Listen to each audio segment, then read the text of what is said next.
जब सुग्रीव को पकड़कर कुंभकर्ण ने अपने मन में समझा कि इनको मार डालने से रामचंद्र और बानरों की सब सेना परास्त हो जाएगी, कुंभकर्ण ने सुग्रीव को पकड़ लिया और बानरों की सेना इधर उधर भागी जा रही है। यह देखकर बुद्धिमान हनुमान अपने मन में सोचने लगे कि अब मुझे क्या करना चाहिए। शीघ्र ही कोई उपाय करना मेरा कर्तव्य है। मैं पर्वत के समान होकर अभी इस राक्षस को मार डालूंगा। जब मैं घूंसों से मारकर महाबली कुंभकर्ण को विदीर्ण कर दूंगा और वानर राज सुग्रीव छूट जाएंगे, तब वानरों को बड़ा हर्ष होगा, अथवा वे स्वयं छूटकर चले आवेंगे। देवता, दानव और नाग भी यदि उनको पकड़ ले तो भी वे छूटकर चले आ सकते हैं। फिर अकेला कुंभकर्ण उनका क्या बिगाड़ सकता है। मेरी समझ में उसके चलाए हुए पर्वत से वे मूर्छित हो गए और उनको पता नहीं है कि वे इस समय कहाँ हैं। मुहूर्त भर में उनको होश आ जाएगा, तब वे अपना और बानरों का हित जिस तरह समझेंगे सो करेंगे। यदि महात्मा सुग्रीव को मैं छुड़ाऊंगा तो उनको बड़ा दुख होगा और उनकी कीर्ति नष्ट हो जाएगी। इसलिए थोड़ी देर उनकी प्रतीक्षा करूं और भागती हुई बानरों की सेना को ढांढस बंधाऊं। यह सोचकर पवन कुमार हनुमान ने भागते हुए बानरों को रोका। उधर कुंभकर्ण वानर राज सुग्रीव को लेकर लंका को गया। नगर की चार दीवारी, फाटक और ऊंचे घरों से उसके ऊपर फूलों की वर्षा होने लगी। धान के अलावा चंदन और सुगंधित जल छिड़क के गए। उसकी शीतलता से महाबली सुग्रीव को बहुत शीघ्र होश आया। जब उन्हें होश आया और देखा कि मैं कुंभकर्ण की गोद में दबा हूं और यह मुझे लंका की चौड़ी सड़क पर लिए जा रहा है, तब वे सोचने लगे कि मुझे क्या करना चाहिए। मैं ऐसा उपाय करूं जिससे बानरों का हित हो और मेरा काम सिद्ध हो जाए।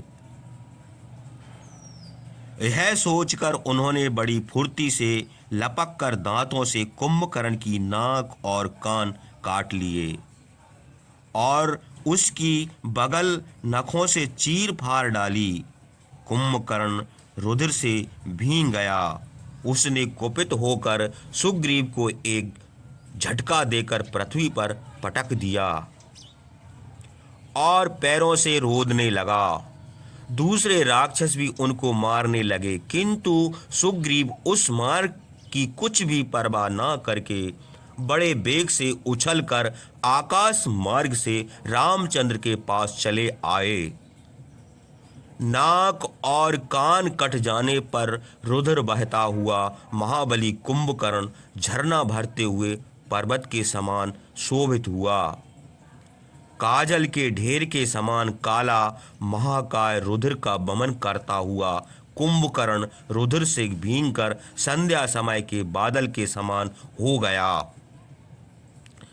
सुग्रीव के चले आने पर कुपित होकर फिर युद्ध करने के लिए युद्ध भूमि की ओर दौड़ा। उसने यह सोचकर कि हमारे हाथ में कोई शस्त्र नहीं है, एक बड़ा भयानक मुदगर ले लिया। वह बड़े वेग से लंका से बाहर निकलकर वानरों की सेना के सामने आया और जैसे प्रलय के समय अग्नि प्रजा का संहार करती है, वैसे ही वानरों का विनाश करने लगा।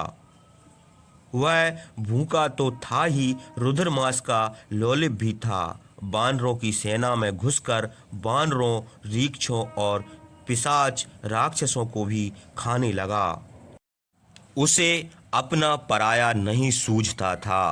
प्रलय के समान सृष्टि का संहार करने वाला काल के समान बानरों का भक्षण करने लगा। एक साथ दो दो, तीन तीन बानरों और राक्षसों को पकड़ पकड़ कर एक ही हाथ से बड़ी फुर्ती से मुंह में झोंकने लगा। बहुत से बानरों को पर्वत के शिखर से मारकर खा लिया। उसके मुंह से रुधिर और चर्बी बहती थी। बानर उसके डर के मारे भागकर रामचंद्र के पास गए और उनसे कहने लगे। कुंभकर्ण कुपित होकर बानरों को खाता हुआ दौड़ा आता है। वह 7 8 20 30 और 100 बानरों को एक हाथ में पकड़कर मुंह में रख लेता है। देह भर में रुधिर और चर्बी लगाए आंतों की माला पहने पहने दांत निकाले सूल से भरता हुआ प्रलय काल के समान भयानक दौड़ा चला आता है। बानरों की यह बात सुनकर शत्रुओं का विनाश करने वाले लक्ष्मण क्रुद्ध होकर युद्ध करने लगे। बाण मारकर कुंभकर्ण को पीड़ित कर दिया। उसके बाद और भी बहुत से बाण मारे। बलवान लक्ष्मण ने क्रोध होकर कुंभकर्ण का सुवर्णमय कवच बाणों से ढक दिया। जैसे वायु संध्या के समय आकाश के बादलों से आच्छादित करे काजल के ढेर के समान काला कुंभकर्ण सुवर्णभूषित बाणों से आच्छादित होकर बादलों से ढके हुए किरणों से शोभित सूर्य के समान हो गया। भयानक राक्षस कुंभकर्ण लक्ष्मण के बाणों की कुछ भी परवाह न करके बादलों के समान गरज कर बोला, हे लक्ष्मण, हम यमराज को भी अनायास युद्ध में परास्त कर सकते हैं। तुमने हमारे साथ युद्ध करके बड़ी वीरता दिखाई। अस्त्र लिए युद्ध भूमि में काल के समान खड़े हुए हमारे सामने जो खड़ा रह सके वह बड़ी प्रशंसा के योग है। फिर जो हमसे युद्ध भी कर सके उसके लिए कहना ही क्या है, क्योंकि ऐरावत पर सवार होने वाले देवराज इंद्र सब देवताओं को साथ लेकर भी आज तक कभी युद्ध में हमारे सामने ठहर नहीं सके। हे लक्ष्मण, यद्यपि तुम बालक हो तो भी आपने पराक्रम से तुमने हमको संतुष्ट कर दिया। अब तुम्हारी अनुमति लेकर हम रामचंद्र से युद्ध करने के लिए जाना चाहते हैं। तुमने अपने उत्साह और बल पराक्रम से युद्ध में हमको प्रसन्न किया है, इसलिए हम तुमको ना मारकर केवल रामचंद्र को ही मारेंगे, क्योंकि अकेले उन्हीं को मार डालने से हमारी विजय हो जाएगी। यदि रामचंद्र को मार डालने पर कोई और हमसे युद्ध करना चाहेगा तो हम उससे भी युद्ध करेंगे। कुंभकर्ण के मुंह से अपनी प्रशंसा सुनकर लक्ष्मण ने हंसकर कठोर वचन कहा, तुमने जो इंद्र आदि देवताओं का असह्य अपना पराक्रम बताया सो ठीक है, उसमें कुछ भी झूठ नहीं है। हे वीर, तुम्हारा पराक्रम हमने भी देख लिया। तुम यदि रामचंद्र को पूछते हो तो उधर देखो, वे पर्वत के समान अटल खड़े हैं। यह सुनकर राक्षस राज कुंभकर्ण लक्ष्मण को छोड़कर पृथ्वी को कपाता हुआ बड़े वेग से रामचंद्र की ओर दौड़ा। रामचंद्र ने उसे आते देखकर उसकी छाती में तीक्ष्ण बाण मारे। बाण लगने पर वह और भी कुपित होकर दौड़ा।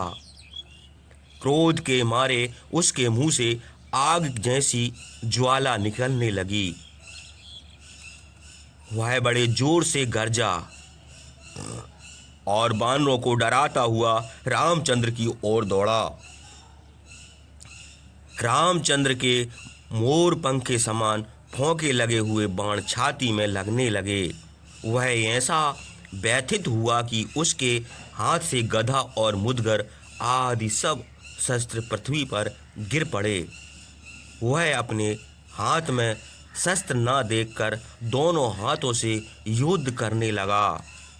वाण लगने से उसकी छाती से उसी प्रकार रुधिर बहने लगा जैसे पर्वत से झरने झरते हैं। वह रुधिर से भीग कर बड़ा क्रुद्ध हुआ और वानरों, रीछों तथा राक्षसों को खाता हुआ युद्ध भूमि में दौड़ने लगा। महापराक्रमी काल के समान भयानक कुंभकर्ण ने पर्वत का एक शिखर उठाकर रामचंद्र के ऊपर चलाया। रामचंद्र ने सीधे चलने वाले 7 बाण मारकर उस शिखर के टुकड़े टुकड़े करके गिरा दिया। उसके बाद धर्मात्मा रामचंद्र ने सुवर्ण भूषित बाणों से उसका कवच काट डाला। वह चमकता हुआ कवच पर्वत के शिखर के समान गिर पड़ा। उसके गिरने से 200 वानर कुचले गए। उसी समय धर्मात्मा लक्ष्मण ने कुंभकर्ण के वध का उपाय सोचकर रामचंद्र से कहा, हे राजन, यह कुंभकर्ण रुधिर की गंध से मतवाला होकर अपना पराया भूलकर वानरों और राक्षसों को खा रहा है। इसलिए वानरों के यूतप और मुख्य मुख्य वानर इसके ऊपर चढ़ जावें। तब यह दुष्ट भार से पीड़ित होगा और वेग से दौड़कर वानरों को खा न सकेगा। राजकुमार लक्ष्मण की यह बात सुनकर महाबली वानर बड़े हर्ष से उसके ऊपर चढ़ गए। तब दुष्ट कुंभकर्ण ने कुपित होकर बड़े वेग से अपनी देह हिलाई, जिससे वे सब पृथ्वी पर वैसे ही गिर पड़े जैसे मतवाला हाथी अपनी पीठ पर बैठे हुए मनुष्य को गिरा देता है। वानरों के गिरते देखकर और कुंभकर्ण को कुपित जानकर रामचंद्र लाल लाल आंखें करके आंखों से ही मानो भस्म करते हुए धनुष लेकर बड़ी फुर्ती से दौड़े। रामचंद्र को आते देखकर कुंभकर्ण से पीड़ित वानर बड़े प्रसन्न हुए। रामचंद्र ने वानरों को ढांढस बंधाकर सुवर्ण से मड़ा हुआ दृढ़ सर्पाकार धनुष लेकर बाणों से भरा हुआ तरकस बांधकर कुंभकर्ण की ओर झपटे। उनके पीछे महाबली वीर लक्ष्मण और दुर्जय वानर भी चले। रामचंद्र ने सिर पर मुकुट धारण किए हुए शत्रु का विनाश करने वाले क्रोध के मारे लाल लाल आंखें निकाले दिग्गज के सामने दौड़ते हुए बड़े क्रोध से वानरों को ढूंढते हुए सब ओर राक्षस से घिरे हुए विंध्याचल और मद्राचल के समान महाकाय सोने का विज्याट बांधे हुए मुंह से रुधिर टपकाते हुए वर्षा के काल में उठे हुए बादलों के समान आते हुए जीव से होंठ काटते हुए वानरों को रौंदते हुए कालांतक के समान महापराक्रमी कुंभकर्ण को देखा। प्रज्वलित अग्नि के समान तेजस्वी राक्षस कुंभकर्ण को देखकर पुरुष श्रेष्ठ रामचंद्र ने अपना धनुष चढ़ाया। धनुष का शब्द सुनकर कुंभकर्ण बड़ा क्रुद्ध हुआ और उसे शब्द का सहन न करके रामचंद्र की ओर दौड़ा। सांप के समान लंबी भुजाओं वाले रामचंद्र ने बरसात के बादल के समान पर्वताकार कुंभकर्ण को आते हुए देखकर उससे कहा, हे राक्षस श्रेष्ठ, आओ, खेद ना करो, हम धनुष लिए खड़े हैं। हमको राक्षसों का काल समझो, तुमको मुहूर्त भर में अचत कर देंगे। कुंभकर्ण रामचंद्र को पहचान कर बड़े जोर से हंसा और वानरों को भगाता हुआ वेग से दौड़ा।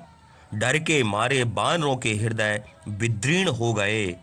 वह ठठाकर हंसा और बादलों के समान गरज कर रामचंद्र से बोला, हमको विराध कबंध खरवाली अथवा मारीच ना समझो, हम कुंभकर्ण हैं।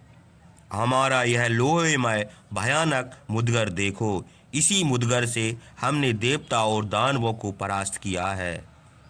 कान और नाक कट जाने से हमारा अनादर ना करो।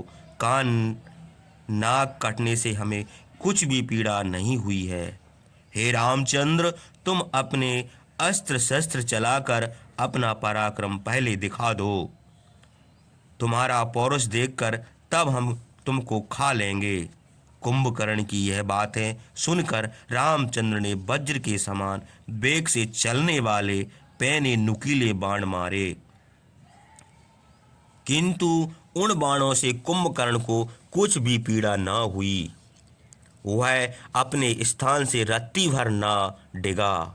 जिनके एक बाण से साल के 7 वृक्ष कट गए, एक ही बाण से महाबली बाली मार डाला गया। उन्हीं रामचंद्र के वज्र के समान बाणों के लगने से कुंभकर्ण को कुछ भी व्यथा ना हुई। उसने उन बाणों को वर्षा की बूंदों के समान सह लिया और गरज कर बड़े वेग से रामचंद्र के ऊपर भयानक मुदगर का प्रहार किया।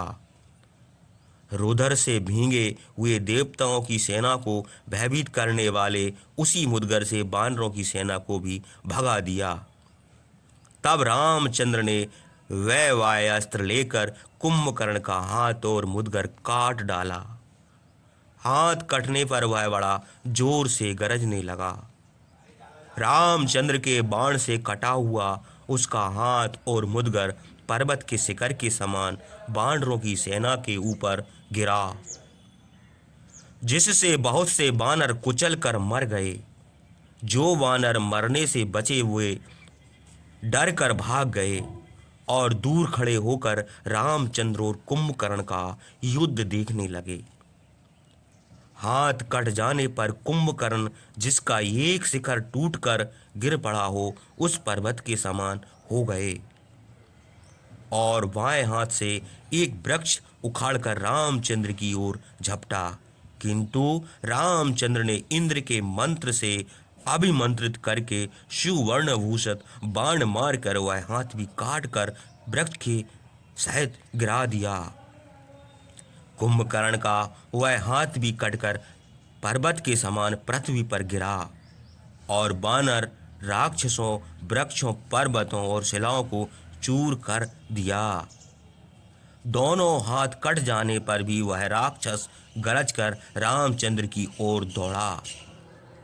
तब रामचंद्र ने अर्धचंद्रकार 2 पैने बाण मारकर उसके दोनों पैर भी काट डाले।